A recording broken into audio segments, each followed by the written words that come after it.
नमस्कार, मी प्रीती स्वागत करते तुमचं रुचकर कट्ट्यावर। आज आपण पाहणार आहोत चटपटीत असे कटोरी चाट। त्यासाठी जाऊयात आपण किचनमध्ये। आपण इथे एक बाउल घेतलेला आहे, त्यामध्ये आपण एक बारीक चिरून कांदा घेणार आहोत, एक टोमॅटो घेणार आहोत बारीक चिरून। आता सीझन असल्यामुळे मी इथे बारीक चिरून कैरी घेतलेली आहे। इथे तुम्हाला आवडतील तशा तुम्ही जिन्नस इथे ॲड करू शकता।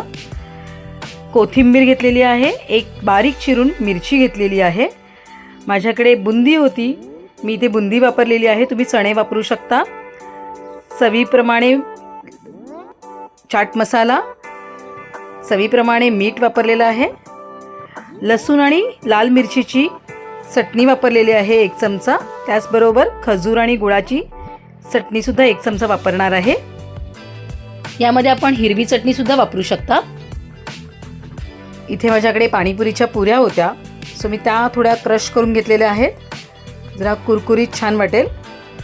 आणि आता आपण हे सगळं असं व्यवस्थित मिक्स करून घेणार आहोत। चटणी, पुरी, कांदा, टोमॅटो सगळं व्यवस्थित मिक्स होईल असं आपलं हे मिश्रण तयार आहे।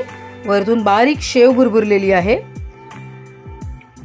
आता आपण हे सगळं असं व्यवस्थित कटोरीजमध्ये फिल करणार आहोत। इथे मला मार्केटला ह्या कटोरीज मिळाल्या होत्या, तुम्ही सुद्धा बघू शकता किंवा तुम्ही घरी सुद्धा बनवू शकता। आता आपण हे सगळं फिलिंग जे आहे ते एक एक करून कटोरीजमध्ये फिल करूया। अशा पद्धतीने आपण कटोरी चाट प्लेटिंग करून घेऊयात। आता आपण शेव आणि कोथिंबीरीने गार्निशिंग करून घेऊयात। आणि आपलं कटोरी चाट सर्व करण्यासाठी तयार झालेलं आहे। अशा पद्धतीने झटपट असं कटोरी चाट तुम्ही सुद्धा करून बघा। अशाच नवीन नवीन रेसिपीजसाठी पाहत रहा रुचकर कट्टा।